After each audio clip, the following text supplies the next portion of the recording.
পর্ব ৫ দ্বিতীয় অংশ। ভাইকে দেখে বেশ বিরক্ত হয়েছিলেন শাশুড়ি। বলি, কোনো কাণ্ড জ্ঞান আছে তোমাদের? শুভ বাড়িতে অশৌচে এসো নাকি?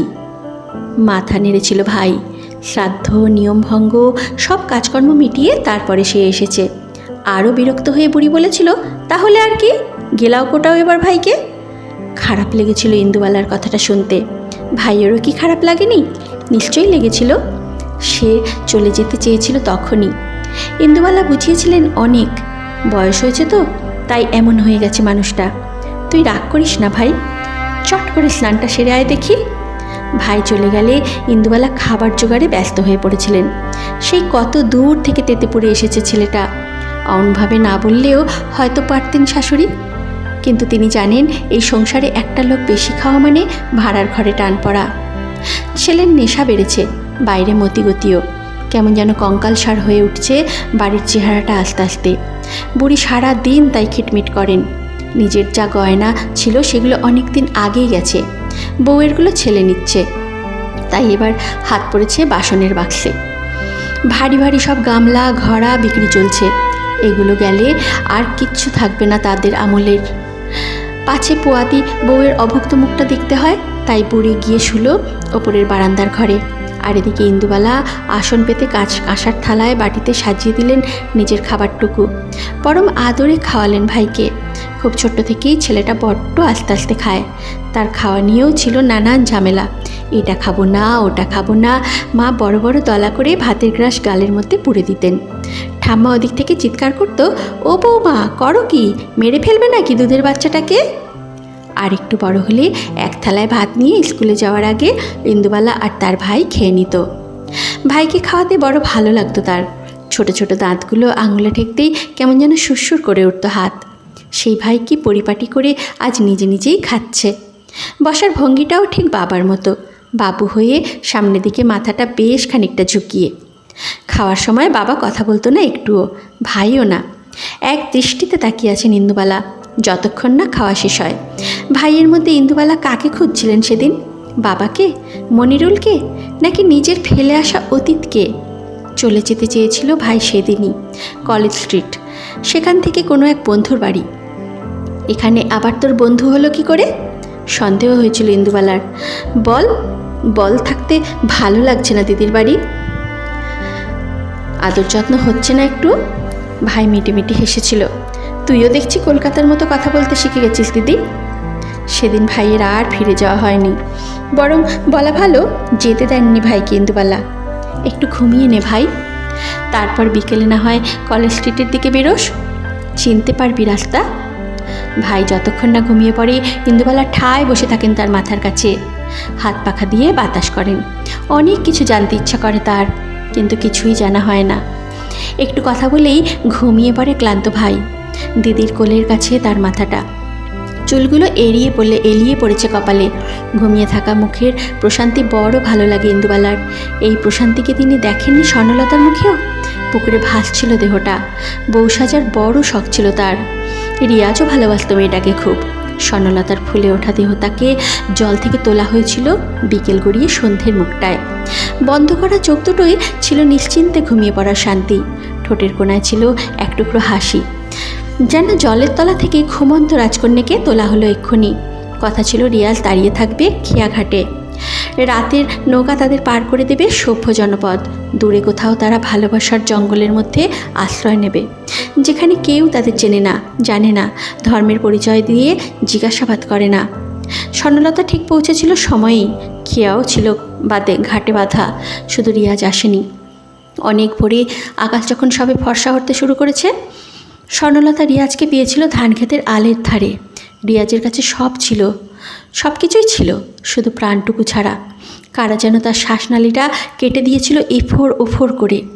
এত রাগ ছিল তাদের রিয়াজের উপরে, জানে মেরেও শান্তি পায়নি তারা। কুপিয়ে রেখে গেছিল দেহটাকে। নিজের ভালোবাসার মানুষটার সামনে দাঁড়িয়ে স্বর্ণলতা তখন কান্নায় দুঃখে লুকিয়ে পড়তে ইচ্ছে করছিল, কিন্তু কোথায় লুকাবে সে? যেখানেই যাবে ভালোবাসাহীন মানুষগুলো তাকে কুড়ে কুড়ে খাবে। তাই ডুব সাঁতার দিয়েছিল সে জলে। যখন ভেসে উঠেছিল তখন বেলা গড়িয়ে গেছে। জালের মধ্যে ঘুমন্ত রাজকন্যাকে দেখার জন্য আশেপাশের গা থেকে ভিড় করে এসেছিল মানুষ। খবরটা প্রথমে এনেছিল মনিরুল। ইন্দুকে বলার পর ফুপিয়ে কেঁদেছিল মেয়েটা। সেদিনও সে স্বর্ণলতা স্বপ্ন দেখত সংসারের, রিয়াজের সাথে অনেক দূরে চলে যাচ্ছে কোথাও। বলেছিল চিঠি দেবে ইন্দুকে, সংসার সাজিয়ে তার খুঁটিনাটি নিয়ে লিখবে অনেক কথা। পূর্ণিপুকুর ব্রত করতে গিয়ে বিড়বিড় করে মানত করত স্বর্ণলতা, রিয়াজের সাথে সংসার যেন হয় তার। কেউ কথা শোনেনি মেয়েটার, এমনকি ঈশ্বরও না। এর আগে কোনো দিন মনিরুল ইন্দুকে কাঁদতে দেখেনি। যদিও প্রথম চিঠিটা ততদিনে দেওয়া হয়ে গেছে দুজনের, সেখানে ভালোবাসার কথা কোথাও লেখা ছিল না। ছিল শুধু বাংলার মাঠ ঘাট সবচেয়ে রঙের জীবনের কথা। ছিল একদিন দেখা না হলে অন্য দিনের অনেক না বলা দুঃখ, মন কেমনের কথা। সেটাই কি ভালোবাসা নয়? ছটফট করে ওঠে ইন্দুবালা। তাহলে কি এতক্ষণ ভাইয়ের ঘুমন্ত মুখের দিকে তাকিয়ে তিনি মনিরুলের কথাই চিন্তা করছিলেন? উঠে পড়েন। পেটের ভেতর থেকে লাথি মারছে বাচ্চাটা। যেমন খিদে পেয়েছে তার মায়ের, তেমনি তারও। রান্নাঘরে এসে দেখেন চাল বাড়ন্ত। ভাত বসাবেন তার জোগাড়টুকুও নেই। এই এতবেলায় কি খাবেন? নজরে পড়ল বেতের ঝুড়ি শালপাতায় মোড়া। ভাই এনেছে। তাকে এতক্ষণ যত্ন আত্তি করতে গিয়ে সেদিকে নজরও পড়েনি। ভুলেই গিয়েছিলেন ইন্দুবালা। শালপাতায় বাঁধা টুকরিটা খুললেন। তার মধ্যে থরে থরে সাজানো আছে মালপোয়া। চোখ ফেটে জল এলো ইন্দুবালার। গোগ্রাসে খেতে থাকলেন তিনি, যেন কত জন্মের খিদে নিয়ে দাদু ঢুকে পড়েছেন তার পেটে। ঠাম্মার হাতে না হোক গায়ের ভোলা ময়রার দোকানের মালপোয়া খেতে চাইছে গোটা শরীর তোলপাড় করে। অনেকটা খাওয়ার পর যখন ইন্দুবালা তখন জল তেষ্টা পেয়েছে খুব, কিন্তু জল গড়িয়ে দেওয়ার মতো কেউ নেই হাতের কাছে। শুনেছিলেন ঠাম্মাকেও শেষ সময় জল খাওয়াতে পারেনি কেউ। গড়িয়ে পড়েছিল গালের পাশ দিয়ে সব জলটুকু। ঠিক সেই মুহূর্তে বুক ছাপিয়ে গলা কাঁপিয়ে কান্না পেল ইন্দুবালার মৃত ঠাম্মার জন্য। পায়ের তলায় গোটা পৃথিবীটা যেন নড়ে উঠল হঠাৎ। চোখে অন্ধকার দেখলেন, যা খেয়েছিলেন উগড়ে দিলেন সব। রান্নাঘর ভেসে গেল স্বাদ না খাওয়া নতুন মায়ের বমিতে। দরজা খোলার শব্দ পেলেন ইন্দুবালা। ধনঞ্জয় ঘর ছাড় দিতে এসেছে। নিচের রান্নাঘরে নতুন উনানের ধোঁয়া কুণ্ডলি পাকিয়ে উঠেছে আকাশের দিকে। বাজার কিন্তু কিচ্ছু করা নেই মা, কি রান্না হবে? ধনঞ্জয় জানতে চায়। ইন্দুবালা চুপ করে থাকেন। কি গো, বলো কিছু। শরীর খারাপ নাকি তোমার? ইন্দুবালা তখন উনুনের ধোঁয়া দেখছেন। জানলার বাইরে সেই ধোঁয়া কুণ্ডলি পাকিয়ে পাকিয়ে উপরে উঠছে। বাজারের লোকেরা এসে বলেছিল নিমতলার ইলেকট্রিক চুল্লিতে কাজ চলছে মা, বডি কাঠে পোড়াতে হবে। তখনও শ্মশানে স্বামীর খাট ছুঁয়ে বসে আছেন ইন্দুবালা। দূরে লক্ষ্মী ছেলে মেয়েদের সামলাচ্ছে। তোমরা যা ভালো বোঝো করো, এইটুকুই বলতে পেরেছিলেন তিনি। মাস্টার রতনলাল মল্লিকের দেহ যখন চিতায় তোলা হলো তখনও ইন্দুবালা আজ করতে পারেননি কাঠে পোড়ানোর বিভৎসতা। মনের মানুষ ছিলেন না কোনো দিনই মাস্টার, কিন্তু যে মানুষটা চারপাশে ঘুরে বেড়াতো, এদিক ওদিক থেকে যন্ত্রণা দিত, সময় নেই অসময় নেই ঘাড়ের উপর চেপে বসতো, জোর করে সরিয়ে দিত শাড়ি সায়া ব্লাউজ, সেই মানুষটা আগুন পাওয়ার সাথে সাথে কেমন যেন চড়বড় করে উঠতে শুরু করলো, তেলে পড়া মাছের মতো। শরীর ফুঁড়ে বেরিয়ে আসতে লাগলো যেন জল, যেন সারা জীবনের হুইস্কি সোডা এক্ষুনি এই জ্বলন্ত সর্বগাসী চিতাকে নিভিয়ে দেবে। লক্ষ্মী এসে মুখ ছামটা দিয়েছিল। কি করছিস কি তুই এখানে দাঁড়িয়ে? আমাদের কি এসব দেখতে আছে? চল, মেয়েটাকে দুধ খাওয়াবি চল, বড় কাঁদছে যে। শ্মশানের মধ্যে বসে মেয়েকে দুধ খাওয়ালেন। স্বামীর চিতাভস্য ভাসালেন গঙ্গায়। অনেক রাতে বাড়ি ফিরে এসে নিজেই ভাঙলেন শাখা পলা সব কিছু। জোরে জোরে ইটের বাড়ি মেরে সাবান দিয়ে মাথা ঘষে তুলে ফেললেন সিঁদুর। সাদা থান পরে নিজেকে যখন দেখলেন আয়নায় আর সামলাতে পারলেন না। হাউ হাউ করে চিৎকার করে কাঁদলেন ইন্দুবালা।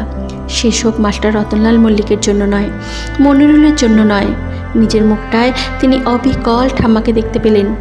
ইন্দুবালা পাশ ফিরে শুয়ে ধনঞ্জয়কে জিজ্ঞেস করলেন, উনুন ধরিয়েছিস কেন?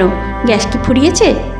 ধনঞ্জয় হাতে ঝাঁটাখানা মেঝেতে রেখে বলে, ওই দেখো, আজকের দিনটা কি ভুলে গেলে মা তুমি? ইন্দুবালা হাতটাতে থাকেন মনের মধ্যে, আজকে আবার কি?